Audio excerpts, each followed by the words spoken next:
بسم اللہ الرحمن الرحیم۔ گمنام ہیروز کے معزز ناظرین، السلام علیکم۔ آئیے چلتے ہیں کہانی کی طرف۔ وہ شکرپڑیاں پہنچ گئے۔ پارکنگ ایریا میں ویگن کار کو روکا۔ وہاں ان کا ایک مقامی جاسوس موجود تھا۔ اس نے کہا وہ دونوں ہماری نظروں میں ہیں، آپ ہمارے ساتھ آئیں۔ ماسٹر شاوچنگ نے کہا ہم سب کا ایک ساتھ ان کے سامنے جانا مناسب نہیں ہے۔ اس نے اپنے چینی جاسوس سے کہا تم میرے ساتھ آؤ، باقی یہاں رہیں گے۔ وہ مقامی جاسوس کے ساتھ چلتا ہوا تھوڑی دور تک گیا۔ پھر اس مقامی جاسوس نے کہا وہ دیکھیں، وہ سنیک بار کے سامنے وہ دونوں بیٹھے چائے پی رہے ہیں۔ شاوچنگ نے کہا اب تم واپس جاؤ۔ وہ چلا گیا۔ شاوچنگ نے اپنے چینی ماتحت سے کہا ہوشیار رہنا، وہاں پہنچتے ہی لوگوں کی نظریں بچا کر انہیں گن پوائنٹ پر رکھ لینا۔ ماتحت نے کہا میں انہیں ان کی جگہ سے ہلنے نہیں دوں گا، وہ اپنی جگہ بیٹھے رہیں گے، آپ کی بات سنتے رہیں گے، آپ کی باتیں مانتے رہیں گے۔ وہ دونوں آہستہ آہستہ چلتے ہوئے اس میز کے پاس آئے جس کے اطراف صوفیہ اور افریدی بیٹھے ہوئے تھے۔ وہ دونوں بھی اس میز کے اطراف آ کر بیٹھ گئے۔ صوفیہ نے ناگواری سے کہا یہ کیا حرکت ہے، یہاں بیٹھنے سے پہلے ہم سے اجازت طلب کرنا چاہیے تھی۔ شاوچنگ نے کہا سوری، اب اجازت طلب کر رہے ہیں، ہمیں یہاں بیٹھنے دو، ہم کچھ کام کی باتیں کریں گے۔ افریدی نے کہا صوفیہ انہیں بیٹھنے دو، یوں بھی ہم چین جا رہے ہیں اور یہ چینی باشندے ہیں۔ شاوچنگ نے پوچھا تم دونوں چین کیوں جا رہے ہو؟ اس لیے کہ ہمیں شوگر کی بیماری نہیں ہے، ہم چینی بہت پسند کرتے ہیں۔ میری بات کو مذاق میں نہ اڑاؤ، میں یہاں سنجیدہ معاملے پر گفتگو کرنے آیا ہوں۔ وہ سنجیدہ معاملہ کیا ہے؟ میں بھی سوال کر چکا ہوں، تم دونوں چین کیوں جا رہے ہو؟ ہماری شادی ہوئی ہے، ہم ہنی مون منانے جا رہے ہیں۔ پھر احمقانہ جواب دے رہے ہو، چین کوئی ہنی مون منانے کی جگہ نہیں ہے۔ افریدی نے کہا کیسی بچوں جیسی باتیں کر رہے ہو، چین میں تقریباً 1.5 ارب افراد ہیں، یہ سب شادی کرنے کے بعد ہنی مون کہاں مناتے ہوں گے؟ چینی ماتحت نے کہا اے مسٹر، تم ابھی ہماری باتوں کو مذاق میں اڑانا بھول جاؤ گے، ذرا میز کے نیچے دیکھو، میرے ہاتھ میں ریوالور ہے اور تم اس کے نشانے پر ہو۔ افریدی نے کہا نہ تم میز کے نیچے دیکھ رہے ہو نہ میں دیکھ رہا ہوں، عجیب اتفاق ہے کہ تمہارا یہ ساتھی میرے ریوالور کے نشانے پر ہے۔ شاوچنگ نے ایک دم سے بکھلا کر پوچھا کیا؟ دیکھو گولی نہ چلانا۔ اس نے ریوالور کو دیکھنے کے لیے ذرا میز کے نیچے سر جھکایا۔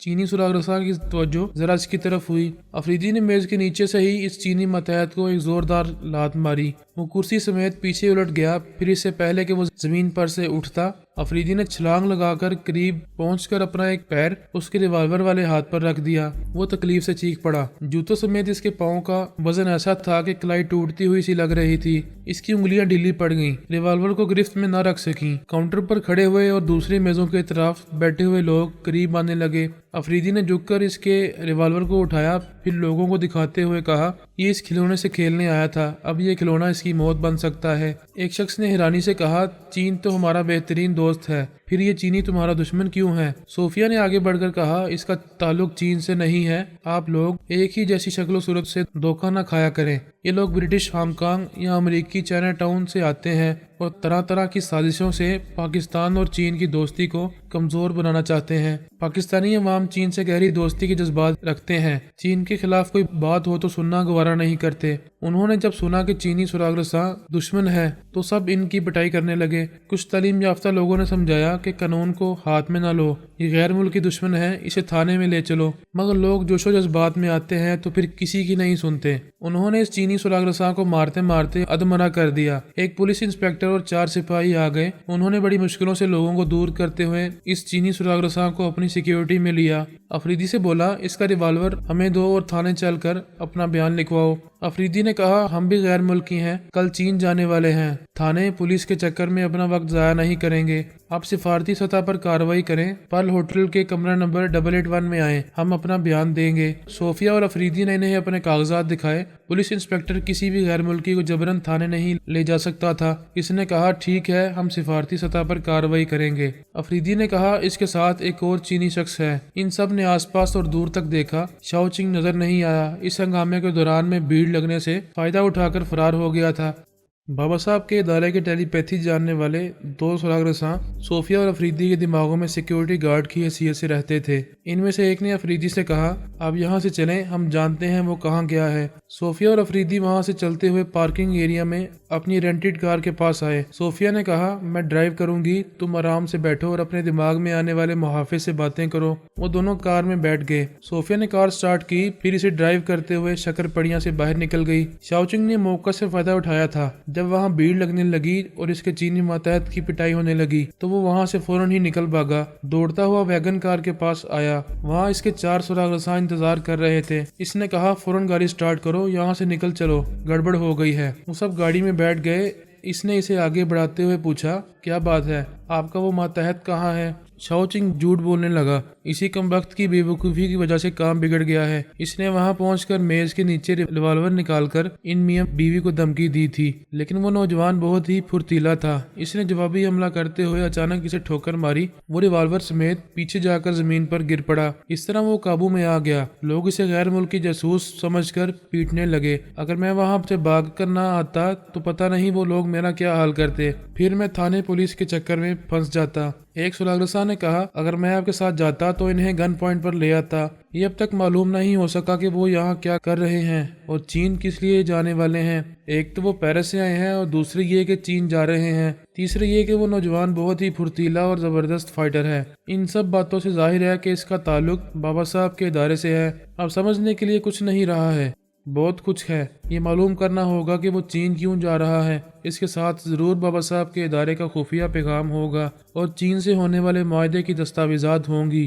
دوسرے سراغ رساں نے کہا، وہ دستاویزات ہمارے ہاتھ لگ جائیں گی تو بابا صاحب کے ادارے کے خلاف تحریری ثبوت مل جائے گا۔ وہ مسلمان اس بات سے انکار نہیں کر سکیں گے کہ امریکہ کے خلاف وہ چین میں ٹیلی پیتھی کا ہتھیار پہنچا رہے ہیں، اور یہ معاہدہ ہوتے ہی چین نے تھائی لینڈ میں ہماری امدادی فوج کے کیمپ کو تباہ کر دیا ہے۔ شاؤ چنگ نے کہا، ان میاں بیوی کے پاس ضرور اہم دستاویزات ہوں گی، وہ کل یہاں سے جا رہے ہیں، ابھی کافی وقت ہے، ان سے وہ دستاویزات چھین سکتے ہو، لیکن پہلے مجھے میری خفیہ رہائش گاہ تک پہنچا دو۔ کیا آپ ان دونوں کو ٹریپ کرنے کے لیے ہمارے ساتھ نہیں رہیں گے؟ کیسے رہ سکتا ہوں؟ وہ میرا ماتحت پتہ نہیں پولیس والوں کے سامنے کیا کچھ اگل دے گا۔ ہو سکتا ہے کہ وہ انہیں میری رہائش گاہ تک لے آئے، اس لیے میں اپنی خفیہ رہائش گاہ میں جا کر چھپنا چاہتا ہوں۔ جب تم ان سے دستاویزات چھین لو گے ہمارا کام بن جائے گا، تب میں پولیس والوں کا سامنا کروں گا۔ 2-4 سراغ رساں اسے اس کی خفیہ رہائش گاہ تک لے آئے۔ اس نے کہا، میرے ساتھ آ کر اندر بیٹھو اور پہلے یہ بتاؤ کہ ان دونوں کا تعاقب کس طرح کرو گے۔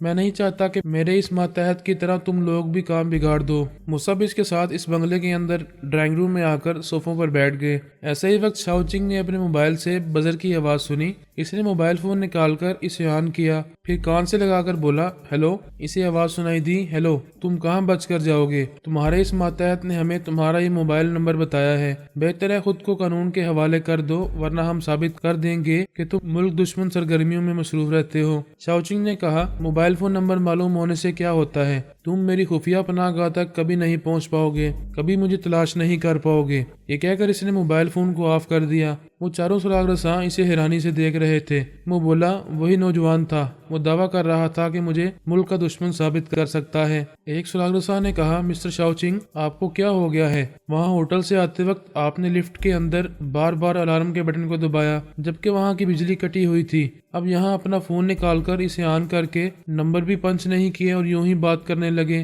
میں نمبر کیوں پنچ کروں گا؟ دوسری طرف سے کال آئی تھی، کیا تم نے بزر کی آواز نہیں سنی تھی؟ دوسرے سراغ رساں نے کہا، ہم میں سے کسی نے نہیں سنی تھی، فون خاموش تھا۔ آپ نے خواہ مخواہ اسے نکال کر اسے کان سے لگا کر پتہ نہیں کس سے بات کی ہے۔ ایک اور سراغ رساں نے کہا، یہ کس سے بات کریں گے؟ ان کے فون پر تو کسی نے کال نہیں کی تھی۔ شاؤ چنگ اپنا سر کھجاتے ہوئے سوچنے لگا، اس نے صاف طور سے کسی کی آواز سنی تھی اور وہ اس بات کا تجزیہ نہیں کر سکتا تھا کہ وہ آواز فون کے ذریعے آئی تھی یا دماغ میں کوئی بول رہا تھا۔ جب خیال خوانی کے ذریعے غائب دماغ بنا کر بات کی جائے تو پتہ نہیں چلتا کہ وہ باتیں دماغ میں رہ کر بولی جا رہی ہیں یا فون کے ذریعے بولی جا رہی ہیں۔ وہ صوفے کے پاس آیا، پھر گرنے کے انداز میں اس پر بیٹھ گیا۔ اس کے بعد بولا، میں اب نارمل نہیں ہوں، لفٹ بھی نارمل تھا، لیکن میں بے اختیار الارم کے بٹن کو دباتا رہا تھا۔ ابھی پورے ہوش و حواس میں رہ کر تم لوگوں سے گفتگو کر رہا ہوں، پھر میں نے فون پر ایسی باتیں کیوں کی؟ تم لوگوں کو کیسے سمجھاؤں کہ دوسری طرف سے کوئی بول رہا تھا؟ ایک نے کہا، اب تو یقین کرنا پڑے گا کہ خیال خوانی کے ذریعے کوئی آپ کے دماغ میں آتا ہے، اسی نے لفٹ میں آپ کو غائب دماغ بنا کر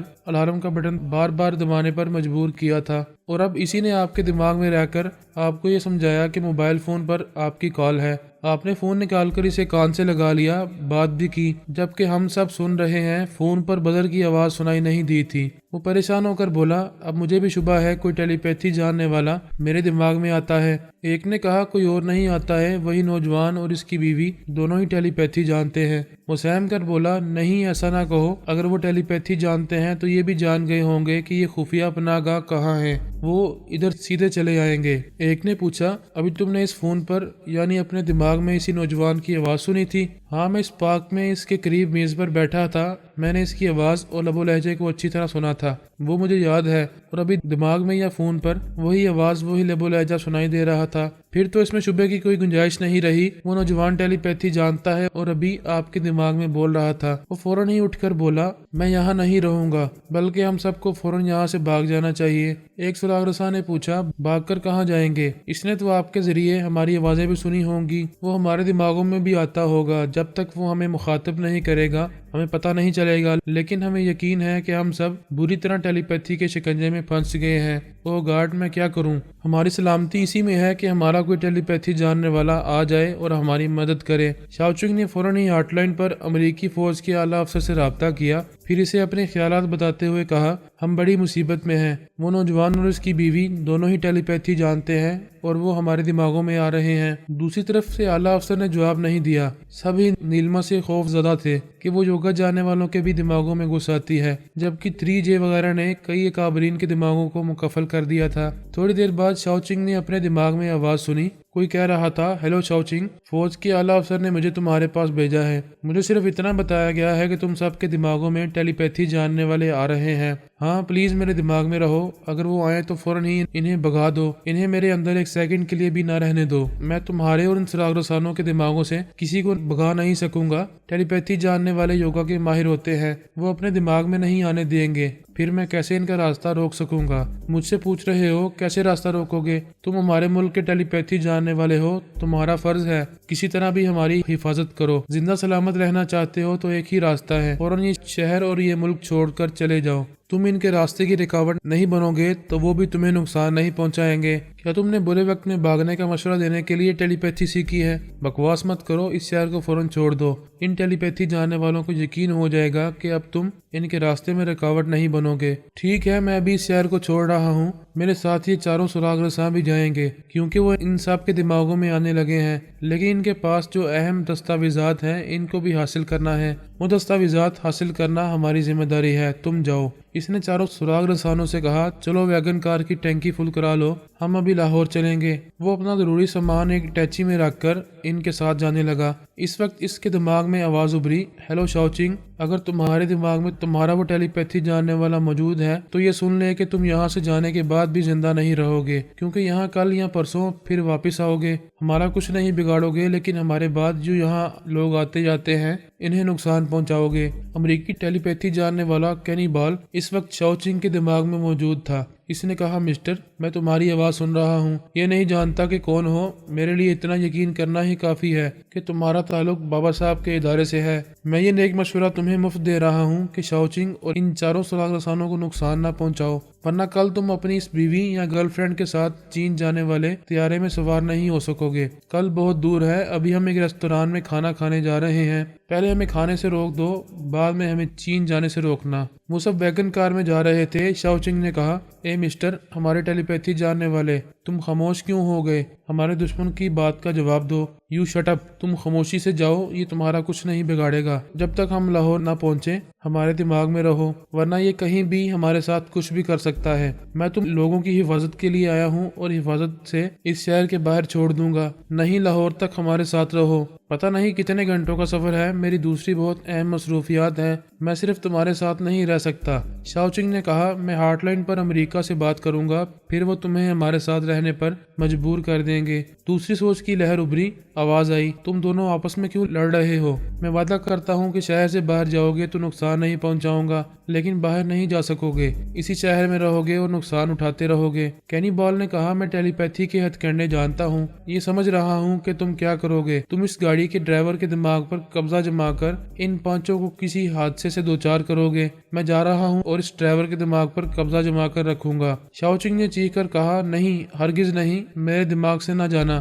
تم میرے پاس رہو۔ اسے جواب نہیں ملا۔ ڈرائیور نے کہا مسٹر شاؤ چنگ، آپ اطمینان سے بیٹھے رہیں، میں اس ڈرائیور کی زبان سے بول رہا ہوں، آپ لوگوں کو نقصان نہیں پہنچے گا۔ ان کی گاڑی راولپنڈی کی ایک شاہراہ سے گزر رہی تھی۔ اچانک ایک سراغ رساں نے اپنی طرف کا دروازہ کھول کر باہر چھلانگ لگا دی۔ گاڑی کی رفتار بہت تیز تھی، وہ چھلانگ لگاتے ہی بجلی کے کھمبے سے ٹکرایا۔ گاڑی اچانک رک گئی، پھر اس میں بیٹھے ہوئے اس کے ساتھی اس کے پاس آئے تو دیکھا وہ بجلی کے کھمبے سے ٹکرانے کے بعد تڑپ رہا تھا۔ اس سے پہلے کہ وہ قریب جا کر اسے سہارا دیتے، اس نے دم توڑ دیا۔ کینی بال نے شاؤ چنگ سے کہا تم سب فوراً یہاں سے جاؤ ورنہ پولیس کیس میں پھنس جاؤ گے۔ وہ سب کے سب دوڑتے ہوئے گاڑی میں واپس آ کر بیٹھ گئے۔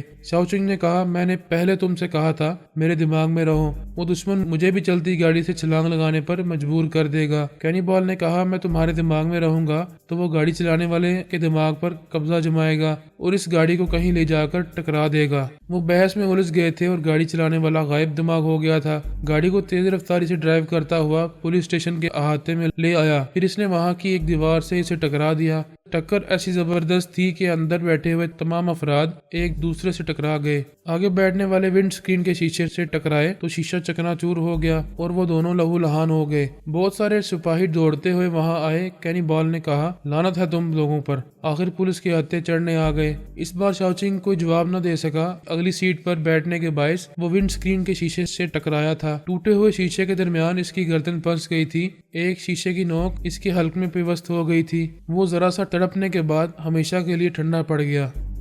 نارنگ نے پہلے صوفیہ اور دلیر افریدی میں زیادہ دلچسپی نہیں لی تھی۔ اس نے الپا سے کہا تھا اگر دلیر افریدی میں کوئی غیر معمولی صلاحیت ہوگی تو اسے اپنا معمول بنا کر اس کی صلاحیت سے فائدہ اٹھائے گا۔ جب نارنگ صوفیہ کے دماغ میں زلزلہ پیدا کرنے اور اس پر تنویمی عمل کرنے میں ناکام ہوا، تب اسے یقین ہوا کہ دلیر افریدی ایک غیر معمولی جوان ہے۔ وہ ثانی کو نیلما سمجھ رہا تھا اور ثانی نیلما کی حیثیت سے اس کی بیٹی بن گئی تھی۔ اس نے ثانی کو مخاطب کیا نیلما، بڑی حیرانی کی بات ہے، ثانی نے ہی آمنہ کے ذریعے صوفیہ اور افریدی پر روحانی عمل کرایا تھا۔ وہ انجان بن کر نارنگ سے بولی کیا ہوا باپو؟ وہ بولا پہلے ہم صوفیہ کے دماغ میں آسانی سے پہنچ گئے تھے، دلیر افریدی نے صوفیہ کو چھینکنے کے لیے کہا تو اس کے چھینکتے ہی ہم اس کے دماغ سے باہر نکل گئے۔ یہ تو میں جانتی ہوں، مگر حیرانی کی بات کیا ہے؟ اس دلیر افریدی نے صوفیہ پر کسی طرح کا عمل کیا ہے۔ میں اس کے دماغ میں زلزلہ پیدا کرنا چاہتا ہوں مگر اس پر کوئی اثر نہیں ہو رہا۔ یہ کیسے ہو سکتا ہے باپو؟ یہی ہو رہا ہے، ابھی صوفیہ کے دماغ میں چل کر دیکھو۔ وہ نارنگ کے ساتھ خیال خوانی کے ذریعے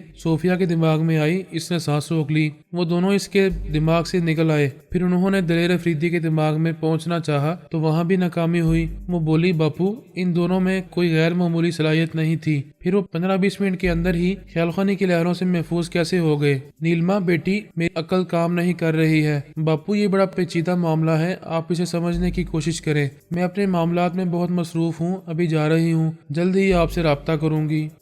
ثانی نیلما کی حیثیت سے اسے الجھا کر چلی گئی۔ نارنگ کے دماغ میں یہ بات نقش ہو گئی کہ دلیر افریدی چھپا رستم ہے، بہت گہرا ہے، کسی نہ کسی طرح اس کی اصلیت معلوم کرنا چاہیے، اسے تلاش کرنا، اس کا سامنا کرنا، پھر اسے ٹریپ کرنا چاہیے۔ اس نے سوچا اس سلسلے میں الپا سے بات کرنا چاہیے، لیکن الپا نے وچ ڈاکٹر کے ذریعے اپنے دماغ کو بظاہر مردہ بنا لیا تھا۔ وہ خیال خوانی کے ذریعے اس سے رابطہ نہیں کر سکتا تھا، بیما کے ذریعے رابطہ ہو سکتا تھا۔ اس نے خیال خوانی کی پرواز کی، بیما کے دماغ میں پہنچا مگر اس نے سانس روک لی۔ ایسا پہلے نہیں ہوا تھا، بیما اس کی آمد پر سانس نہیں روکتا تھا۔ اب یہ سمجھ میں آیا کہ الپا نے اس کے دماغ کو بھی لاک کر دیا ہے۔ وہ دوسری بار اس کے دماغ میں پہنچتے ہی بولا بیما، میں ہوں نارنگ، مجھ سے بات کرو، سانس نہ روکو۔ اس نے سانس روک لی۔ نارنگ کی سوچ کی لہریں واپس آ گئیں۔ ویسے اس کے دماغ میں چند سیکنڈ رہ کر یہ معلوم ہوا کہ وہ ممبئی کے مضافات میں بھوانی گھاٹ کے کنارے بیٹھا ہوا ہے۔ نارنگ فوراً ہی اپنی جھونپڑی سے باہر آ کر ایک پکی سڑک کی طرف جانے لگا۔ وہ بھی تپسیا کے دوران ممبئی کے مضافات میں ایک شمشان گھاٹ میں رہتا تھا،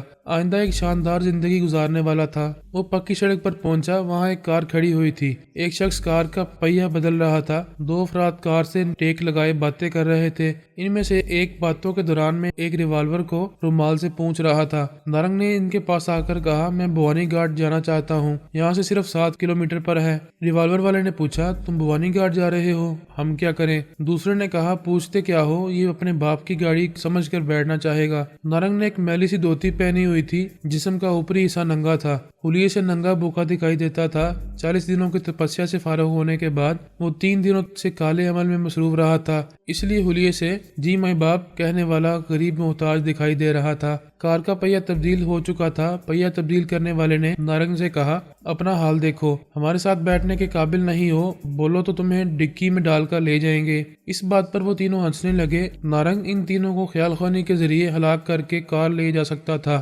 لیکن اس نے ریوالور والے سے کہا، تمہارا نام رگھو ناتھ ہے، میں تم تینوں کے بارے میں سب کچھ جانتا ہوں۔ ہائی وے چھوڑ کر اس راستے سے ممبئی جا رہے ہو کیونکہ کار کی سیٹوں کے نیچے 25 کلو ہیروئن کے پیکٹس رکھے ہوئے ہیں۔ یہ سنتے ہی وہ تینوں چونک گئے۔ رگھو ناتھ نے تیزی سے قریب آ کر پوچھا، کون ہو تم؟ تمہیں چھپے ہوئے مال کی خبر کیسے ہو گئی؟